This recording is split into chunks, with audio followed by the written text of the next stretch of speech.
Juru selamat itu Allah, Yahweh, bukan Yesus sebenarnya. Gembala yang baik itu Yahweh, bukan Yesus.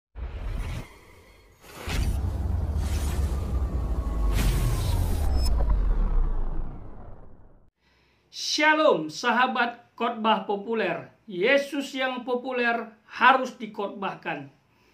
Pada kesempatan ini saya ingin menanggapi pernyataan yang viral. Pernyataan Bapak Pendeta Dr. Erastus Sabdono yang mengatakan bahwa Yesus itu bukan juru selamat. Juru selamat yang sejati adalah Yahweh. Dan pernyataan itu sudah ditanggapi oleh banyak orang, khususnya para teolog, yang intinya mengatakan Bapak Erastus sesat, bidat, antikris, dan lain sebagainya, yang sifatnya ini bisa mengarah kepada penghakiman. Nah, karena Bapak Erastus sudah mengklarifikasi, saya pikir saya tidak bahas lagi. Karena waktu saya dengar pernyataan ini, saya ingin tanggapi. Sampai saya siapkan beberapa ayat yang menyatakan Yesus itu memang juru selamat. Misalnya dalam Lukas pasal 2 ayat 11 itu jelas. Di situ dikatakan telah lahir bagimu juru selamat di kota Daud. Nah, itu adalah Yesus. Dalam Kisah Para Rasul pasal 4 ayat 12, di bawah kolong langit ini tidak ada seorang pun yang diselamatkan kalau tidak melalui Yesus, yang oleh karena namanya kita diselamatkan. Yang paling populer, Yohanes pasal 14 ayat 6. Akulah jalan dan kebenaran dan hidup, tidak ada seorang pun yang sampai kepada Bapa atau ke sorga kalau tidak melalui Yesus. Itu juru selamat. Saya ingin bahas itu dengan luas, tetapi beliau sudah klarifikasi. Kita dengarkan dulu klarifikasinya. Ini dia. Pak Eras mengatakan Yesus bukan juru selamat. Mana sih? Dia tidak ikuti seluruh pembahasan saya. Juru selamat sejati itu Yahweh. Yahweh, akulah juru selamat satu-satunya. Tidak ada juru selamat selain aku.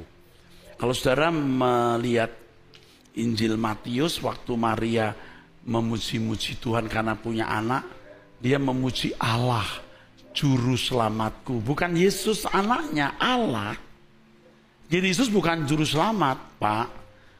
Yesus melaksanakan tugas keselamatan dari Bapa. Jadi dia juru selamat. Ya iyalah. Jangan dipotong khotbahnya. Siapa gembala yang baik? Yahweh, Allah itu gembala yang baik. Yesus bukan gembala yang baik. Baca baik-baik. Bapa memberikan dombanya kepada Yesus. Domba siapa itu? Domba Bapa lah. Yesus sendiri berkata, domba itu dipercayakan padaku. Tidak seorang pun bisa mengambil domba itu. Dan tidak seorang bisa mengambil domba dari Bapa. Aku dan Bapa itu satu. Satu dalam arti rame-rame mengerjakan domba, tahu nggak? Orang tuh mesti tekun dong bicara soal domba kok itu. Jadi siapa yang punya domba itu? Bapak. Yesus berkata, aku gembala, aku pintu masuk domba. Jadi Yesus bukan gembala. Gembala melaksanakan apa yang Bapak. Nah, itu dia sahabat. Bagaimana? Apakah ada perubahan?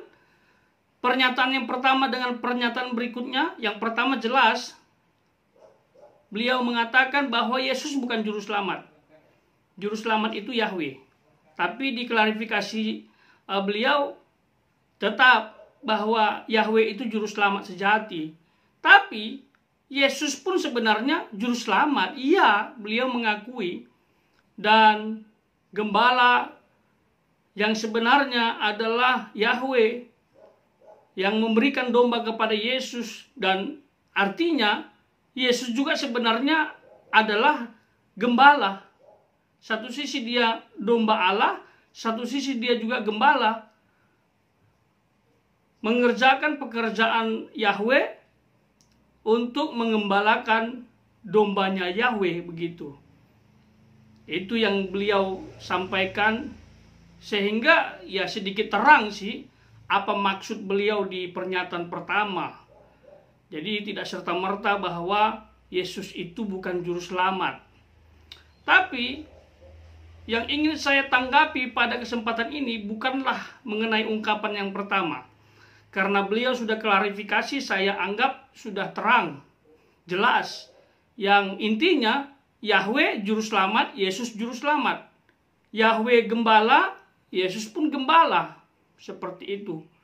Namun yang ingin saya tanggapi dengan tegas adalah ada 4 dampak sensitif yang ditimbulkan dari pernyataan Bapak Pendeta Dr. Erastus Sabdono ini. Yang pertama adalah menimbulkan keresahan, kebingungan di kalangan masyarakat awam, khususnya Kristen awam maupun orang-orang yang tidak Kristen, yang tidak percaya. Untuk orang-orang awam, pemahaman ini kan mengagetkan gitu. Loh, pendetaku kan nggak ngajarkan seperti ini, kok tiba-tiba beliau katakan Yesus itu bukan juru selamat. Kan mereka sempat berpikir, terus kalau Yesus itu nggak juru selamat, ngapain kami percaya? Kan gitu. Karena dia juru selamat, makanya kami percaya, terima dia. Ini Pak Erastus bilang Yesus bukan juru selamat. Nah, untung diklarifikasi. Ditambah lagi orang awam yang dengar. Wah, digiring dah. Ini hamba Tuhan A, hamba Tuhan B tidak konsisten. Yang A bilang Yesus juru selamat, percayalah kepadanya. Kalau tidak, kamu tidak akan selamat. Karena hanya dalam Yesus ada keselamatan kekal. Wah, para pendeta tegas mengatakan, only Jesus Christ, not others. Tiba-tiba ada hamba Tuhan bilang, Yesus bukan juru selamat. Bertentangan kan? Lalu mereka giring opini ini dan mentertawakan kita. Apalagi beberapa waktu terakhir, konsep ketuhanan dalam kekristenan selalu dipermasalahkan. Ada yang mempermasalahkan Allah Tritunggal, yang sebenarnya logika mereka tumpul, nggak bisa paham. Ya, keindahan, kekayaan Allah orang Kristen. Yang intinya satu, tetapi memiliki 3 pribadi. Nah, pribadi di situ bukan pribadi seperti saya manusia atau sahabat manusia. Kalau begitu pemahamannya berarti memang 3 orang, kata 3 pribadi. Tapi kata 3 pribadi di sana mengandung makna yang lain. Seperti itu. Dan Allah orang Kristen esa. Dan yang kedua, memberikan pemahaman bahwa Yesus dan Yahweh itu berbeda. Ini kan masalah juga gitu loh. Yesus dan Yahweh itu benarkah berbeda? Mereka itu sama secara esensi. Itu yang saya pahami, saya pelajari selama ini. Ya, Yahweh itu siapa sih? Itu kan istilah Allah dalam perjanjian lama, berasal dari bahasa Ibrani dengan konsonan YHWH, pakai vokal jadi Yahweh, itu diucapkan. Dan Yahweh ini adalah sebutan Allah dalam perjanjian lama, dalam budaya orang Yahudi, dan mereka sangat sungkan menggunakan nama ini, sehingga mereka selalu gunakan nama lain seperti Elohim, Adonai, begitu. Jadi ini Allah, Yesus pun Allah, kan gitu. Sama sebenarnya. Jadi kalau dibilang Yahweh mengutus Yesus dan Yahweh sebenarnya juru selamat, ini kan kesannya berbeda mereka. Padahal satu hakikat, ya. Yahweh Allah, Yesus pun Allah. Dan Roh Kudus pun Allah. Dan yang ketiga, menimbulkan kesan bahwa Yesus dan Yahweh ini tidak sejajar. Ini kaitannya dengan poin yang kedua tadi erat. Ya. Yahweh dan Yesus berbeda, tapi yang poin ketiga ini adalah Yesus dan Yahweh tidak sejajar. Ini kan masalah. Kalau kita belajar dalam konsep Allah Tritunggal, Bapa, Anak, dan Roh Kudus itu kan satu hakikat yang tidak bisa terpisahkan, yang tidak bisa dicampurkan, seperti kispray, ada pengharum, pewangi, pelembut. Makanya gambaran ini kadang-kadang nggak masuk untuk menjelaskan Allah Tritunggal. Jadi orang takutnya memahami bahwa Yahweh lebih tinggi ya daripada Yesus, karena sebenarnya Yahweh itu juru selamat, memberikan tugas kepada Yesus untuk menjalankan karya keselamatan itu. Nah, juru selamat sebenarnya adalah Yahweh, karena dipisah-pisah gitu loh. Orang merasa Yesus dan Yahweh itu berbeda, lalu dipisah-pisah lagi. Jadi kebenaran yang harus kita ingat, Allah itu Bapa, Anak, dan Roh Kudus, satu hakikat, Allah yang esa. Tidak ada yang lebih tinggi, tidak ada yang lebih rendah. Bapa, Anak, dan Roh Kudus itu sejajar. Dan orang Yahudi menyebutnya dengan istilah Elohim Adonai Yehweh atau Yahweh. Jadi kalau ada istilah bahwa Yahweh Allah mengutus Yesus untuk menyelamatkan manusia, itu bukan berarti seperti kita, seorang pemimpin mengutus bawahannya.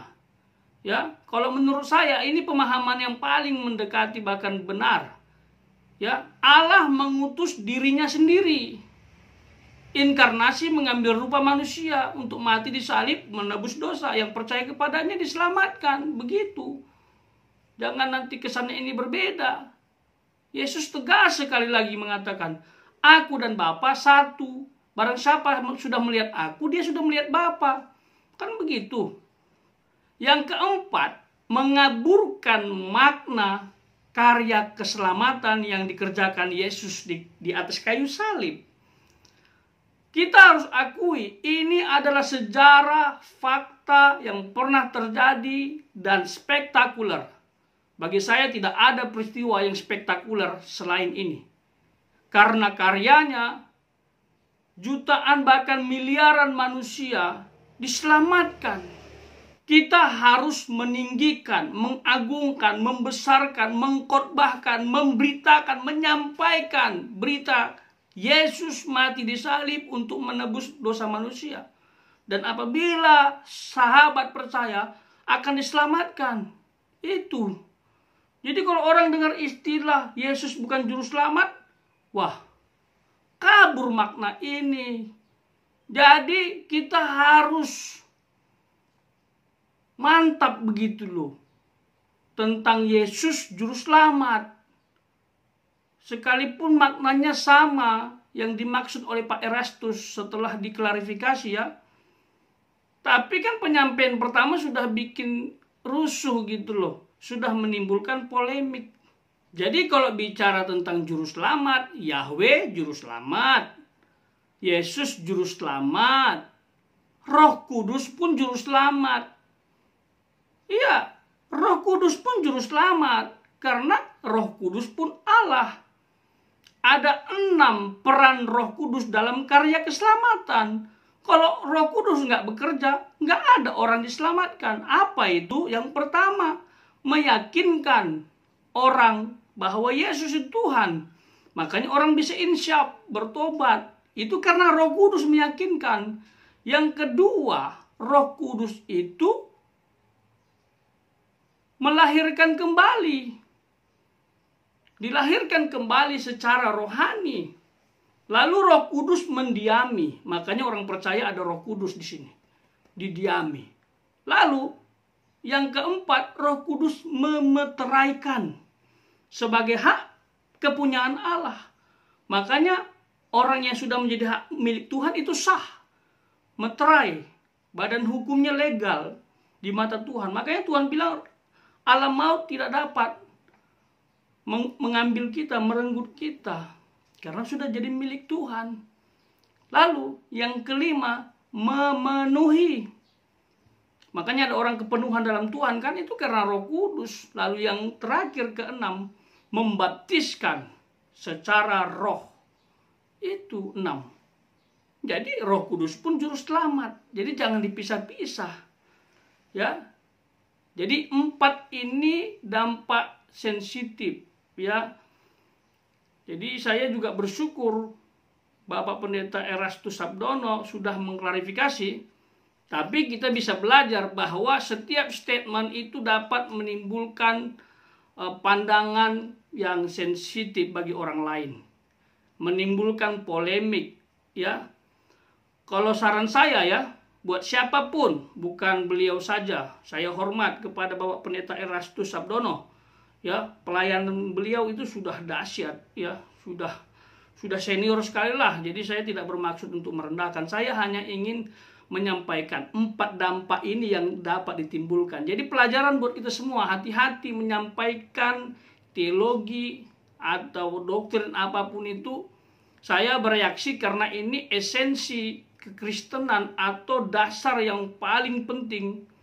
Kalau hanya sekedar baptisan, perjamuan kudus, saya pikir ya itu beragamlah tubuh Kristus. Tapi kalau sudah bicara tentang ketuhanan, wah, saya bereaksi. Jadi hati-hati, siapapun, sahabat dimanapun, pelayanan, organisasi apapun, bendera gereja apapun, hati-hati. Ini bisa menimbulkan keresahan.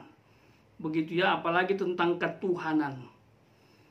Orang nanti memahami bahwa Yesus bukan Tuhan, Allah bukan Tuhan, Allah orang Kristen kacau, Allah orang Kristen membingungkan.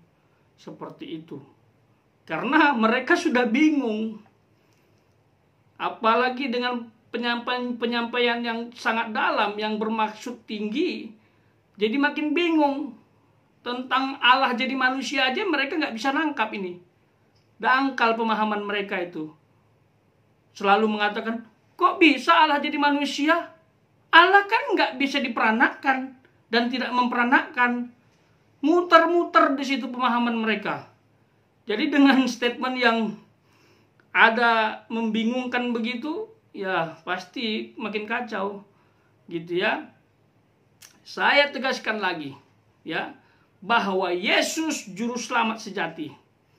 Siapapun yang mendengarkan statement Bapak Erastus Sabdono beberapa waktu lalu sudah diklarifikasi bahwa Yesus memang juru selamat yang menyelamatkan setiap orang yang percaya kepadanya.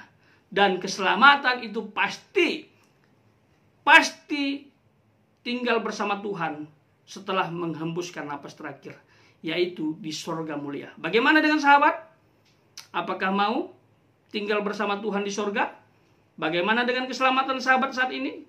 Apakah sudah yakin selamat setelah meninggalkan dunia ini? Siapa tahu kehidupan.